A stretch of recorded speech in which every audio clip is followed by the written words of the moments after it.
রাতের ঘন অন্ধকারে রুমের বাতি শুধু হালকা আলো ছড়াচ্ছে। মিষ্টি আপু সোফায় বসে আছেন, আর আমি পাশে দাঁড়িয়ে চাইছিলাম কিছু বলার। ঠিক তখনই হঠাৎ বাইরে কাচের জানালা টলমল করল, যেন হাওয়ার সঙ্গে কেউ খেলা করছে। মিষ্টি আপু চমকে তাকাল, কি হলো? শুনতে পেলি তো? আমি হেসে বললাম, শোনার মতো কিছুই নেই, শুধু রাতটা একটু মজার করতে চাইছিলাম।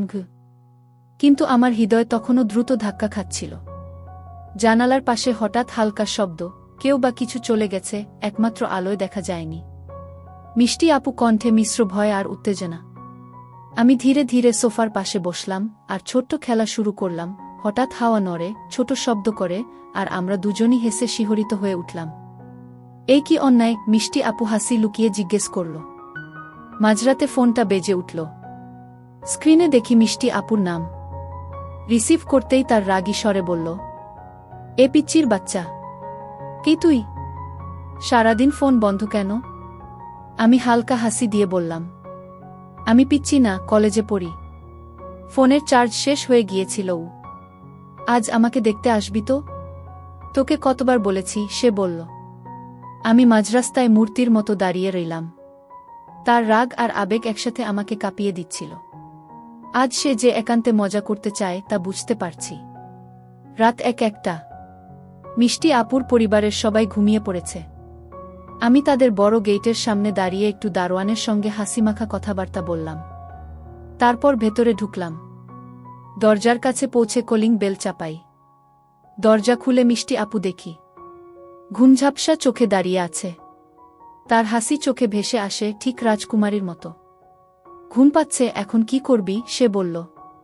আমি হেসে বললাম, একটু নাটক দেখাবো, ভয়ঙ্কর অন্যায়। মিষ্টি আপু হেসে বলল, কি অন্যায়?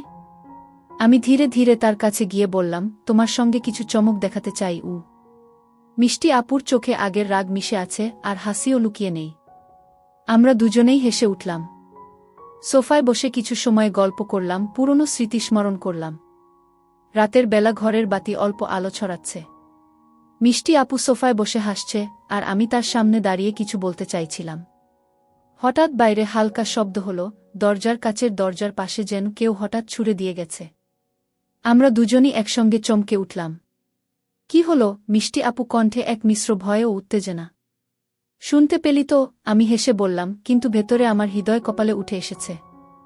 হঠাৎ জানালার পাশ দিয়ে ঠান্ডা বাতাস ঢুকল, জানালার পর্দা হালকা নড়ে উঠল। মিষ্টি আপু চমকে ভীষণ রকম হাসতে লাগল, কি রোমাঞ্চ! আজ রাতটা বেশ অদ্ভুত হয়ে গেল। আমি ধীরে ধীরে তার পাশে বসে বললাম, এই রাতটা শুধু তোমার জন্য সাজিয়েছি, কিছু চমক দেখাতে।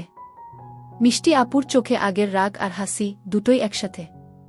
আমি সোফার পাশে বসে তার হাতে হালকা ধরা দিলাম, আর এক মজার খেলা শুরু করলাম, যেখানে আমরা দুইজনই হেসে হঠাৎ ভয়ঙ্কর চমক দিয়ে একে অপরকে ডাস্টার দিয়ে হালকা টান দিয়ে খেলছি। এইটা কি অন্যায়? মিষ্টি আপু জিজ্ঞেস করল, কিন্তু চোখে পুরো খেলার আনন্দ। ভয়ঙ্কর অন্যায়, কিন্তু শুধু হাসির জন্য, আমি বললাম।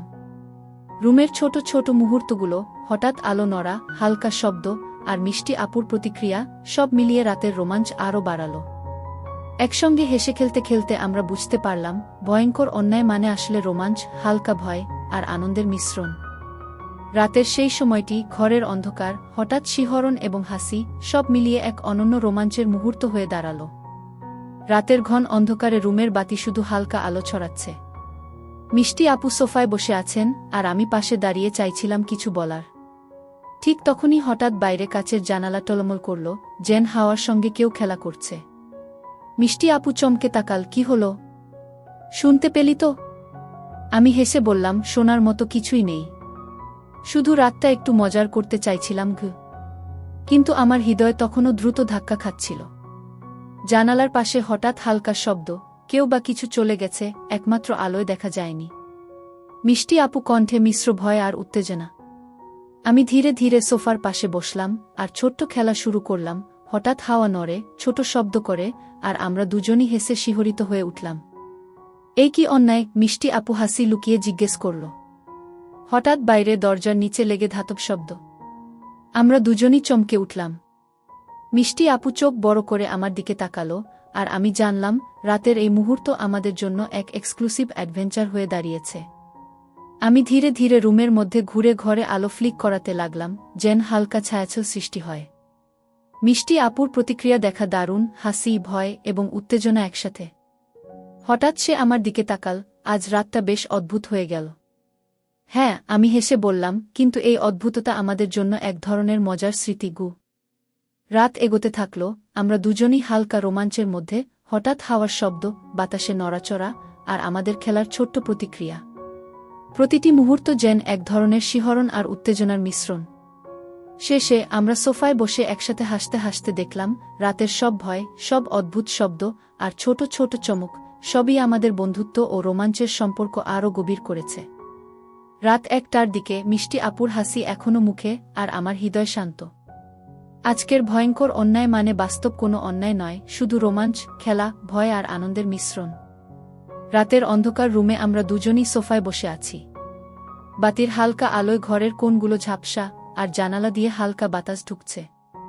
হঠাৎ বাইরে কিছু শব্দ হলো, কোথাও কোনো পাতার ছোঁয়া, আরেক পাশে হালকা ধাতব ঝনঝনানি। মিষ্টি আপু চমকে তাকালো, কি হলো? আমি হেসে বললাম, কেউ নেই। শুধু রাতটা একটু রোমাঞ্চপূর্ণ করার জন্য এই শব্দগুলো এসেছে গি। কিন্তু আমার হৃদয় তখনও দ্রুত ধকধক করছে। আমরা দুজনই জানালার পাশে এগিয়ে গেলাম। হঠাৎ হাওয়ার সঙ্গে ছোট্ট ছায়া নড়ল। মিষ্টি আপু চোখ বড় করে তাকাল, আর আমি হাসি আটকাতে পারলাম না। আজ রাতে যেন এক এক্সক্লুসিভ অ্যাডভেঞ্চারে এসেছি, আমি বললাম। মিষ্টি আপু ধীরে ধীরে আমার দিকে হেসে তাকালো। হঠাৎ আমি তার দিকে ছোট্ট ধাক দিয়ে বললাম, ভয়ঙ্কর চমক দেখাবে কি তুমি? সে চমকে চোখে অবাক ভাব, তারপর হেসে উত্তর দিল, কি চমক? আমি রুমের মধ্যে হালকা দৌড়ালাম, সোফার চারপাশে আলো ফ্লিক করালাম, যেন ছোট্ট ছায়ার খেলা হয়। মিষ্টি আপুর চোখে ভয় আর উত্তেজনা একসাথে। হঠাৎ বাইরে দরজার কাছে আবার ধাতব শব্দ। আমরা দুজনই একসাথে চমকে উঠলাম। মিষ্টি আপু হেসে বলল, আজ রাতটা সত্যিই অদ্ভুত হয়ে গেছে।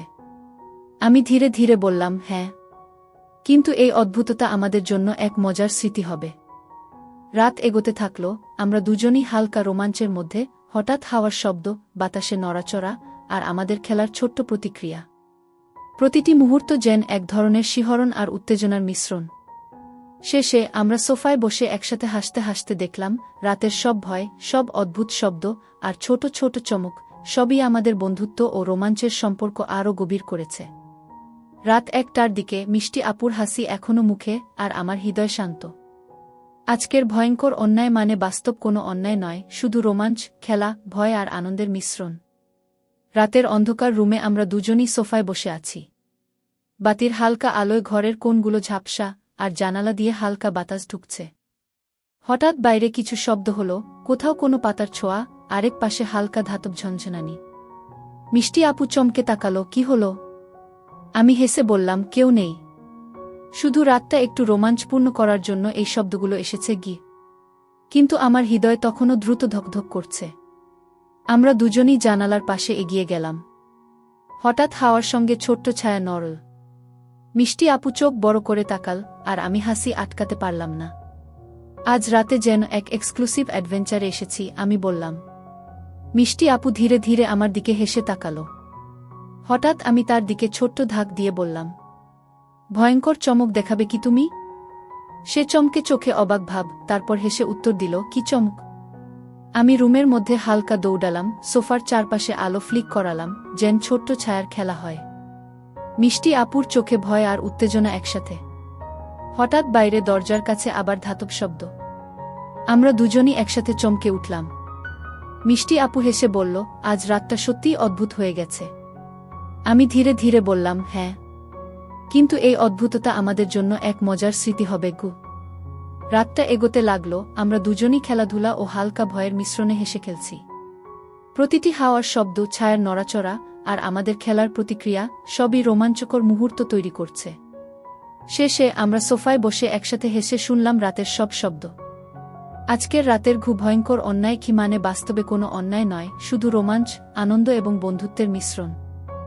রাত 2টার দিকে মিষ্টি আপুর হাসি মুখে, আর আমার মন শান্ত।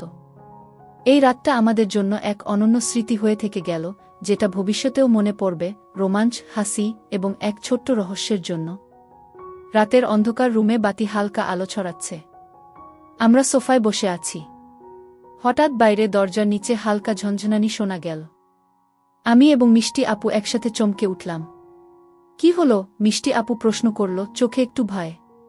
শোনো, মনে হচ্ছে রাতটা আমাদের জন্য এক ছোট্ট অ্যাডভেঞ্চার নিয়ে এসেছে, আমি হেসে বললাম। আমি ধীরে ধীরে জানালার পাশে গিয়ে তাকালাম। হঠাৎ হাওয়ার সঙ্গে পাশের গাছের শাখা কেঁপে উঠল। ছায়ার নড়াচড়া, বাতাসের হালকা শব্দ, সব মিলিয়ে একটি ছোট সাসপেন্স তৈরি করল। মিষ্টি আপু হেসে বলল, আজ রাতটা সত্যিই অদ্ভুত। মনে হচ্ছে আমরা যেন কোনো রহস্যের মধ্যে পড়েছি। আমি হেসে বললাম, হ্যাঁ, আর এই রহস্যের মূল চরিত্র তুমি। হঠাৎ সোফার পেছনের দিকে হালকা ধাতব শব্দ হল। আমরা দুজনই একসাথে তাকালাম।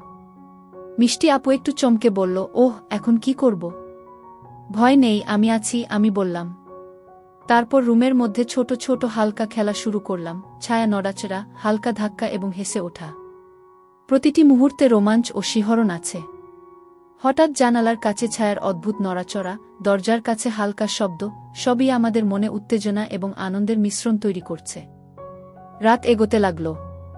আমরা দুজনেই হেসে খেলতে খেলতে বুঝতে পারলাম, রাতের এই ভয়ঙ্কর চমক আসলে আমাদের সম্পর্ককে আরও গভীর করেছে। রোমাঞ্চের সঙ্গে আমাদের বন্ধুত্বও শক্ত হয়েছে। শেষে আমরা সোফায় বসে একে অপরের দিকে তাকালাম। রাতের সব ভয়, ছোট ছোট চমক আর হাসি, সবই এই রাতকে এক স্মরণীয় রোমাঞ্চের রাত বানিয়েছে। রাতের অন্ধকার রুমে হালকা বাতি ঝলমল করছে। আমরা সোফায় বসে গল্প করতে করতে হেসে খেলছি। হঠাৎ বাইরে দরজার নিচে ধাতব শব্দ হল, কেউ বা কিছু আস্তে আস্তে চলেছে। আমরা একসাথে চমকে উঠলাম। শুনছ তো? মিষ্টি আপু কণ্ঠে হালকা ভয়। হ্যাঁ, মনে হচ্ছে রাতটা আমাদের জন্য এক ছোট্ট রহস্য নিয়ে এসেছে, আমি বললাম। আমি ধীরে ধীরে জানালার পাশে গিয়ে তাকালাম। হঠাৎ হাওয়ার সঙ্গে পাশের গাছের শাখা নড়ে উঠল। ছায়ার নড়াচড়া, হালকা শব্দ, সব মিলিয়ে রোমাঞ্চকর মুহূর্ত তৈরি হল। মিষ্টি আপু একটু ভয় ভরা হাসি দিয়ে বলল, আজ রাতটা সত্যিই অদ্ভুত। মনে হচ্ছে আমরা যেন কোনো গল্পের মধ্যে ঢুকে গেছি। আমি হেসে বললাম, হ্যাঁ, আর এই গল্পের মূল চরিত্র তুমি। হঠাৎ সোফার পেছনের দিকে হালকা শব্দ হল। আমরা দুজনই তাকালাম। মিষ্টি আপু প্রশ্ন করল, এবার কি হবে? আমি বললাম, ভয় নেই, আমরা একসাথে। শুধু একটু মজার চমক হবে। আমি রুমের মধ্যে ছোট ছোট হালকা খেলা শুরু করলাম, ছায়ার নড়াচড়া, হালকা ধাক্কা আর হেসে ওঠা। প্রতিটি মুহূর্তে ভয়, রোমাঞ্চ এবং হাসি মিশে এক অনন্য অনুভূতি তৈরি করল। ঠিক তখন জানালার পাশে হঠাৎ একটি ছোট আলো ঝলসে উঠল, কোথা থেকে আসে বুঝতে পারলাম না। মিষ্টি আপু চমকে বলল, ওহ, দেখছ কি সেটা? আমি ধীরে ধীরে তাকালাম, শুধু রাতের খেলা। তবে এই খেলার মধ্যে কিছু চমক আছে। আর সেই চমক তোমার জন্য। রাত এগোতে লাগল, আমাদের দুজনের চোখে হাসি আর উত্তেজনা মিশে এক রোমাঞ্চকর আবহ তৈরি করল। হঠাৎ ছোট ছোট শব্দ, ছায়া নড়াচড়া, হাওয়ার হালকা ঢেউ, সবই আমাদের মধ্যে রোমাঞ্চের অনুভূতি আরও গভীর করল। শেষে আমরা সোফায় বসে একে অপরের দিকে তাকালাম। রাতের সব ভয়, ছোট ছোট চমক আর হাসি, সবই এই রাতকে এক স্মরণীয় রোমাঞ্চকর রাত বানিয়েছে। এই রাত আমাদের জন্য শুধু খেলা নয়, এক ছোট্ট রহস্যপূর্ণ অভিজ্ঞতা। রাত এখন প্রায় ৩টা। ঘরের বাতি হালকা ঝলমল করছে আর জানালার বাইরে হাওয়ার সঙ্গে গাছের শাখা নড়ে। আমরা সোফায় বসে একে অপরের দিকে তাকিয়ে হাসছি। পুরো রাতটা ছিল ছোট ছোট চমক, হাসি এবং হালকা ভয়ের মিশ্রণ। হঠাৎ বাইরে এক হালকা শব্দ, কোথাও কোনো পাখি বা পাতা নড়ে গেছে। আমরা দুজনেই চমকে তাকালাম, তারপর একসাথে হেসে উঠলাম। মিষ্টি আপু বলল, আজ রাতটা সত্যি অদ্ভুত। মনে হচ্ছে আমরা কোনো রোমাঞ্চকর গল্পের মধ্যেই আছি। আমি ধীরে ধীরে বললাম, হ্যাঁ, কিন্তু এই গল্পের সবচেয়ে গুরুত্বপূর্ণ অংশ হল আমাদের বন্ধুত্ব আর হাসি। রাতের প্রতিটি ছায়া, হালকা শব্দ, বাতাসের নড়াচড়া, সবই এখন সূক্ষ্ম রোমাঞ্চ হয়ে উঠেছে। আমরা বুঝতে পারলাম, ভয়ঙ্কর চমক মানে শুধু খেলা, কিন্তু সেই খেলা আমাদের সম্পর্ককে আরও শক্ত করেছে। মিষ্টি আপু সোফার পাশে হেসে বলল, আজকের রাত মনে রাখার মতো। আমি বললাম, ঠিক তাই। এই রাত আমাদের জন্য এক ছোট্ট রহস্যপূর্ণ, রোমাঞ্চকর এবং আনন্দময় অভিজ্ঞতা হয়ে থাকবে। শেষে আমরা দুজনই শান্ত হয়ে বসে রুমের ছোট আলোতে একে অপরের হাসি দেখছি। রাতের সব ভয়, চমক এবং হাসি, সব মিলিয়ে আজকের রাতকে অতুলনীয় স্মৃতি বানিয়ে দিয়েছে। রাতের শেষ মুহূর্তে আমরা জানতাম, ভয়ঙ্কর অন্যায় বা চমকগুলো ছিল শুধু মজা আর রোমাঞ্চ, কিন্তু আনন্দ ও বন্ধুত্ব আমাদের জীবনের সবচেয়ে বড় প্রাপ্তি।